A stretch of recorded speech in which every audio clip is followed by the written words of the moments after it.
দৈনন্দিন জীবনে অনেক কাজের মাঝে একটু শান্তি পেতে আমরা বারবার ছুটে যাই পরম পুরুষ শ্রীরামকৃষ্ণের পদকমলে।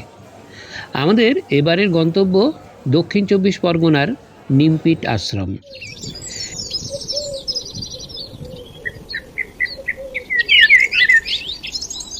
শিয়ালদহ থেকে সকাল ৭টার নামখানা লোকাল ধরে আমরা নামব জয়নগর মজিলপুর স্টেশনে। সময় নেবে ১ ঘন্টা ১৫ মিনিট। তারপর ওখান থেকে ৪ কিলোমিটার দূরে ২০ মিনিটে অটো করে আমরা পৌঁছব নিমপিট আশ্রমে। আমাদের সঙ্গে থাকুন।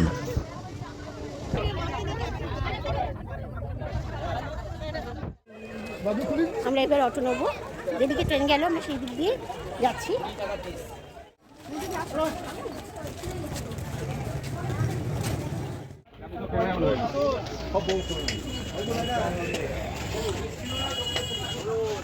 এই মোয়া তৈরি হচ্ছে।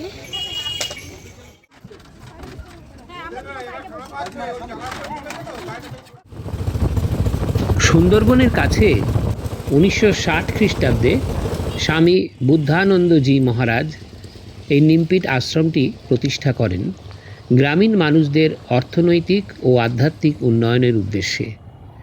নিমপিট রামকৃষ্ণ বিদ্যাভবনটি ছেলে ও মেয়েদের জন্য আবাসিক শিক্ষাদান কেন্দ্র। এখানে একটি কৃষি বিজ্ঞান কেন্দ্রও রয়েছে। শ্রী রামকৃষ্ণ আশ্রম নিমপিট।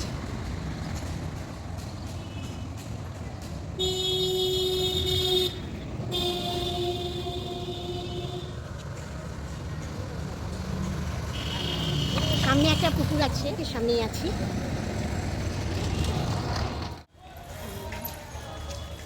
রামকৃষ্ণ বিবেকানন্দ প্রদর্শনী ভবন।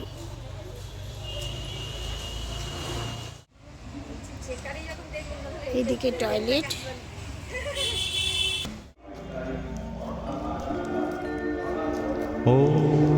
শান্ত গ্রামীণ পরিবেশে গাছপালা ঘেরা অপূর্ব শান্তির জায়গা এই নিমপিট আশ্রম।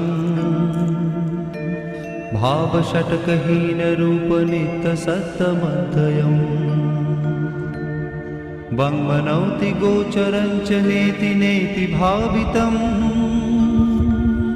तं नमामि देवदेव रामकृष्णमीश्वरम् आदितेयविहरं शूरारिदैत्यनाशकम् साधुशिष्टकामदं महीषुभारहारकम्। অনিন্দ্য সুন্দর শ্রীরামকৃষ্ণের মন্দিরের পাশের গলি দিয়ে যেতে হয় শারদাশ্রম। সেখানে ছেলেদের ও মেয়েদের আলাদা আলাদা আবাসন রয়েছে। ভারী মনোরম পরিবেশ।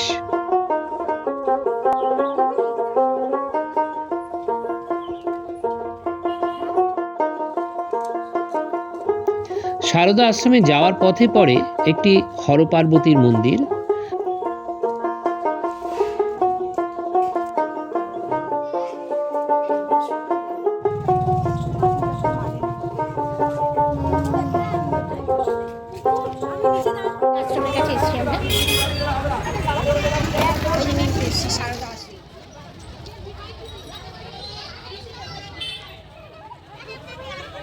কোন ক্লাসে পড়িস তোরা?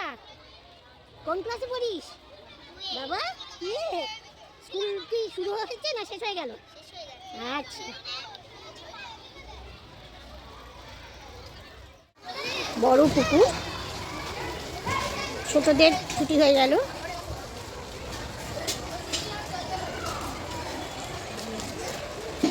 নিমপিট শারদা আশ্রম কার্যালয়।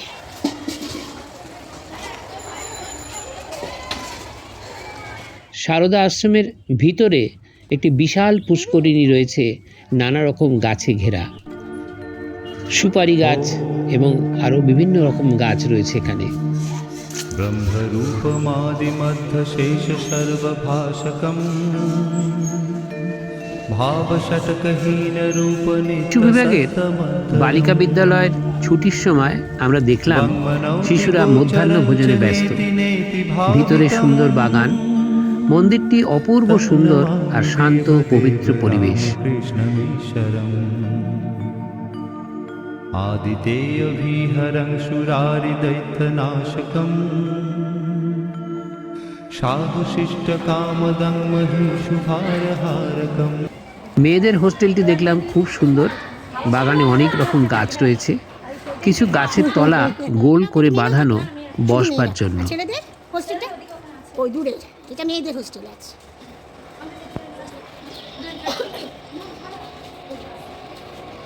ছেলেদের হোস্টেলটা দূরে। দিশা ছেলে মেয়েদের একা।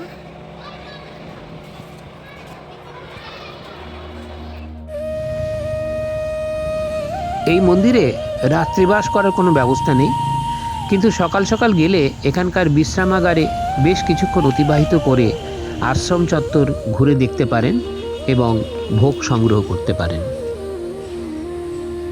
আশ্রমে ভোগের কুপন আগে থেকেই কাটতে হয় মাত্র 10 টাকার বিনিময়ে। অপূর্ব উপাদেয় 7-8 রকম পদ সহকারে ভোগ পরিবেশিত হয়। সেই ছবি অবশ্য আমরা দেখাতে পারলাম না নিষেধাজ্ঞা থাকায়।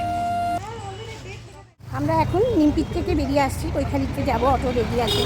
ভোগ পেলাম, খুব ভালো করে ভোগ পেয়েছি, সারাদিন খুব ভালো কাটালাম। সত্যি এখানে এলে মন ভরে গেছে, সত্যি এত শান্তি, এত শান্তি। শহরের কোলাহল থেকে একটা দিন খুব ভালো।